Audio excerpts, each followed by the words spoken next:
All right, LeBron James just missed getting a triple-double, but he got what he really wanted, a win over the Houston Rockets to tie this series at 1 apiece. Brand new on SportsCenter. LeBron James will address you now.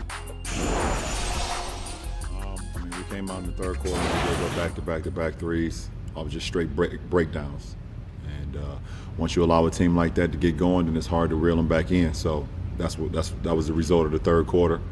Got an opportunity to, catch our breath, from the third quarter to the fourth quarter, fortunately, and we was able to turn the ship and make the adjustments to combat what we did in the third quarter and be positive in the fourth.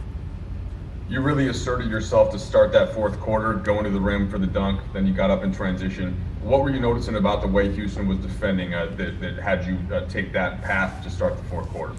No, it's just for me. I started the fourth quarter 80s on the bench, and my teammates looked to me to try to be aggressive, either getting myself shots or getting my teammates shots. And I got an opportunity to see a couple seams, able to attack the rim, and also find a couple guys as well. So, like I said, every possession dictates different results, and I was able to capitalize on a few of them.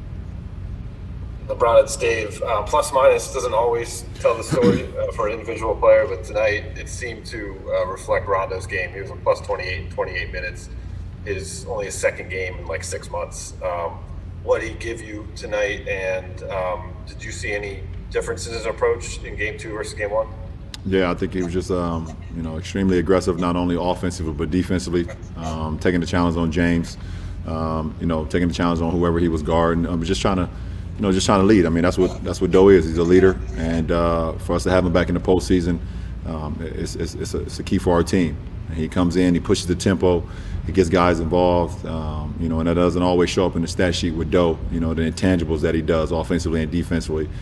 His nose is always around the ball, and he just makes plays for us. And tonight was another example of that. Allison? Helga?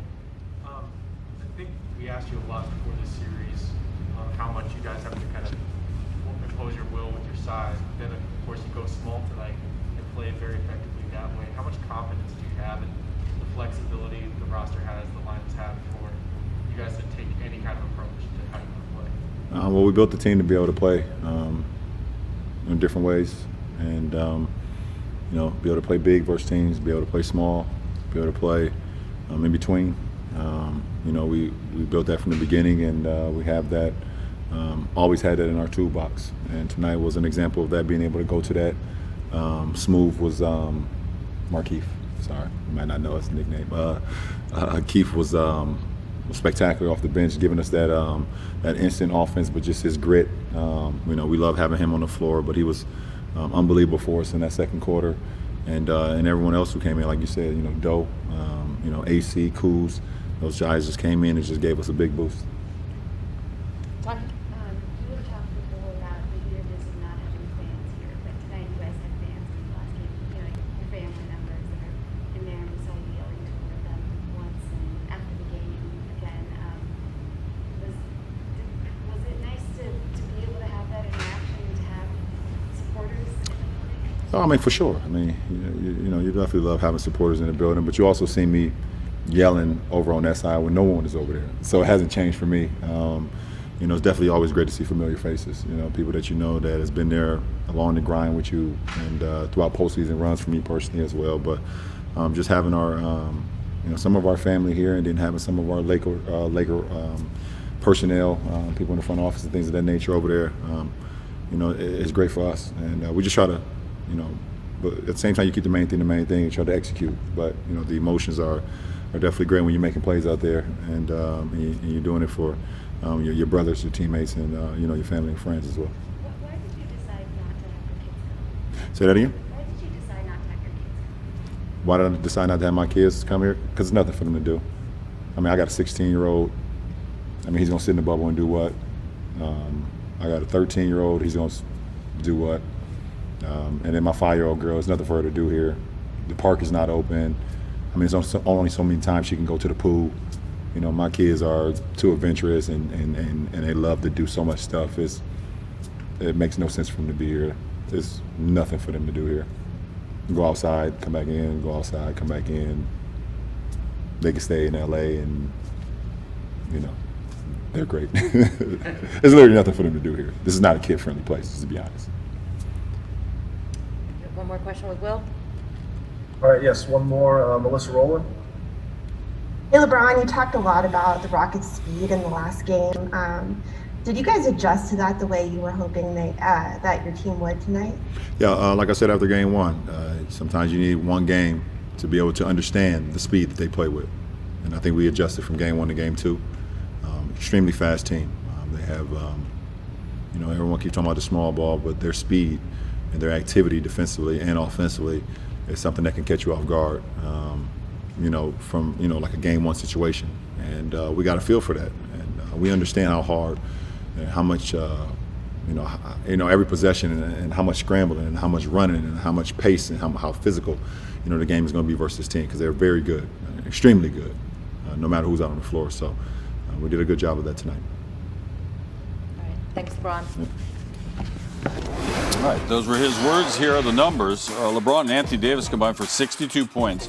Lakers are now 15-1 when those two score 60-plus, including playoffs. Only duo with a better record in that situation in NBA history. A different Lakers duo, Shaq and Kobe, back in the year 2000.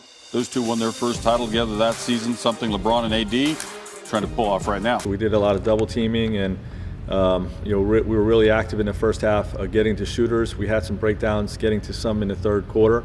And that led to them getting going a little bit, and then they made some against good coverage. But we just, we stayed home a little bit more. We continued to mix our coverages in the fourth quarter, and we did a better job in the fourth, getting to shooters like we did in the first half. Yeah, taking the ball out of James Harden's hand is like, that's a really well-intended idea. Sure. It's just hard. Lakers doubled him 36 times tonight, held the Rockets to 42% shooting when they did so. Outside of the third quarter, when Houston went, cuckoo birds, the Rockets actually shot just 32% from the field when Harden was doubled. They shot 53 threes in this one, made 22 of them. You see him right there on the graphic? How about we just listen to James Harden live now on SportsCenter?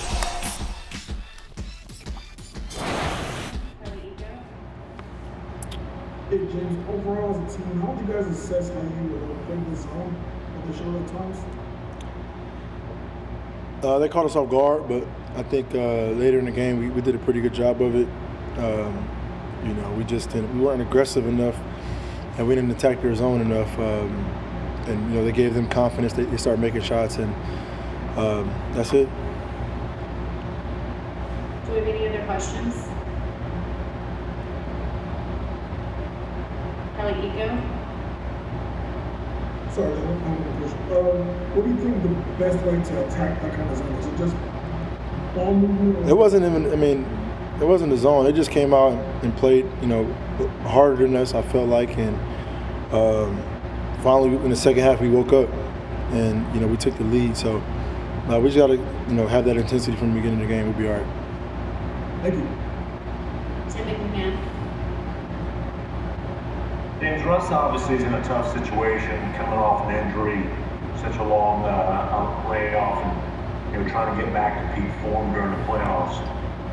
What can he do to get himself back in a rhythm? How can you guys help him? Russ will be fine. Russell he's great, And the great thing about Russ, he does more just to affect the game other than score the basketball. He's so athletic. He's so great that he can affect it with his defense. He can be a playmaker. He can does a variety of things to impact the game of basketball for our team. So, we're not worried about it. Mark Bergman. Hey, James, it's often said that when you get down big and you come back, it takes a lot out of you and you get back to where you want to be. How much of that do you feel like that affected you overall, or where you guys were at, how you all played for the court? It didn't. Obviously we shouldn't have gave them a 24-point advantage anyways, but when we came back, we still had the energy, we still had the effort. We just couldn't make shots. We missed it. I turned the ball over a couple of times. We had a couple of turnovers. They made some shots, and I tipped the hat off to them. Dan Wilkie. James, you mentioned kind of their early game energy and how they played under. How much of that did you see from LeBron and AD and those guys just being much more aggressive than they were in game one? The whole team. Coach